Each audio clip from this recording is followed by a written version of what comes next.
बिस्मिल्लाहिर्रहमानिर्रहीम। अस्सलाम वालेकुम मुअज़्ज़िज़ नाज़रीन, आज हम आपके साथ एक निहायत ही ईमान अफरोज़ वाक़या शेयर करने जा रहे हैं।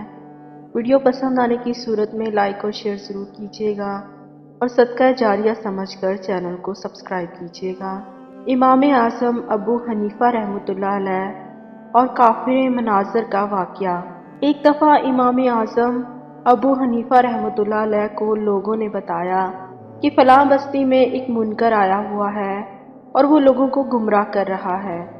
इमाम आज़म रहमतुल्लाह अलैह को ये सुनकर बहुत फ़िक्र लाहक हुई। उन्होंने लोगों से कहा कि मुझे इस मुनकर के पास ले चलो। लोग आपको इस मुनकर के पास ले गए। इमाम साहब ने मुनकर से कहा कि तेरा मकसद क्या है? तो मुनकर ने कहा, नाउज़ बिल्लाह, मैं ये कहता हूँ कि अल्लाह नहीं है।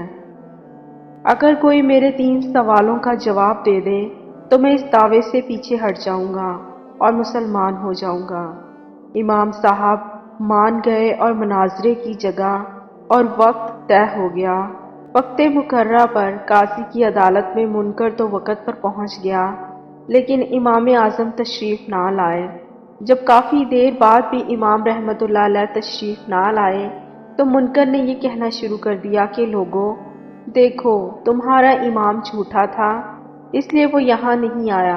अभी वो ये कह ही रहा था कि अचानक इमाम साहब तशरीफ़ लाए और कहा, लोगों मेरी बात सुनो, मैं झूठा नहीं था, बल्कि मैं मुनाजरे के लिए घर से निकला तो रास्ते में एक दरिया था।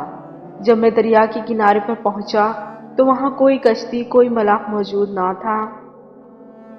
जब मैंने ये देखा तो मैं बहुत ही परेशान हुआ और अल्लाह से दुआ की कि ऐ अल्लाह, अगर आज मुझे कोई कश्ती ना मिली तो मैं ये मुनाजरा हार जाऊंगा और तेरा मुनकर ये जीत जाएगा। इस तरह लोगों के दिलों में बुरे ख्यालात आएंगे, बस तू मेरी मदद फरमा। इमाम आज़म रहमतुल्लाह अलैह ने फरमाया कि अभी मैं ये कह ही रहा था कि क्या देखता हूँ कि किनारे पे मौजूद दरख्त खुद ब खुद कट रहे हैं, फिर इनके तख्ते बन रहे हैं और वो तख्त खुद ब खुद आपस में जुड़ रहे हैं और देखते ही देखते कश्ती तैयार हो गई, हालांकि वहाँ कोई भी मौजूद नहीं था। फिर मैं इस कश्ती में बैठ गया, लेकिन इस कश्ती को चलाने के लिए वहाँ कोई भी मुलाह मौजूद ना था। मैंने अल्लाह ताला से दोबारा दुआ की कि ऐ अल्लाह, जब तू बगैर वसीले के कश्ती बना सकता है तो इस कश्ती को बगैर असबाब के चलाना तेरे लिए कोई मुश्किल नहीं। अभी मैंने ये दुआ की ही थी कि वो कश्ती खुद ब खुद चलने लगी और दूसरे किनारे पर लग गई। ये सुनना था कि मुनकर कहके मार कर हंसने लगा और कहने लगा कि भला बताओ, बगैर किसी काटने वाले दरख्त के कैसे कट सकता है? बगैर किसी तख्ता बनाने वाले तख्त के कैसे तख्ता बन सकता है? बगैर किसी कश्ती बनाने वाले के कश्ती कैसे बन सकती है? और बगैर किसी मुला के कश्ती कैसे चल सकती है? ये सुनकर इमाम आज़म रहमतुल्लाह अलैह ने फरमाया कि ओ बदबख्त, अगर बगैर किसी बनाने वाले के कोई चीज़ नहीं बन सकती, अगर बगैर किसी चलाने वाले की कोई चीज़ नहीं चल सकती, तो ये बता कि ये दुनिया का निज़ाम, ये चाँद और सितारे, ये सूरज का निज़ाम बगैर किसी चलाने वाले के कैसे चल रहा है? ये सुनकर वो मुनकर हक्का बक्का रह गया और कहा, चलो मान लिया कि अल्लाह ताला की ज़ात मौजूद है जो इस कायनात को चला रही है। ये सुनना था कि मुनकर हक्का बक्का रह गया और अल्लाह ताला की ज़ात को तस्लीम कर लिया।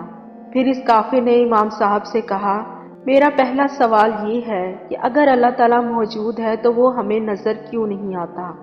ये सुनकर सारे लोग परेशान हो गए, क्योंकि ये सवाल ही इतना मुश्किल और अजीब था। लेकिन इमाम साहब ने लोगों से कहा कि जाओ, एक दूध का प्याला ले आओ। वो लोग ले आए। अब इमाम रहमतुल्लाह अलैह ने काफिर से कहा कि बताओ, इस दूध के प्याले में मलाई मौजूद है? इस काफिर ने कहा कि हाँ मौजूद है।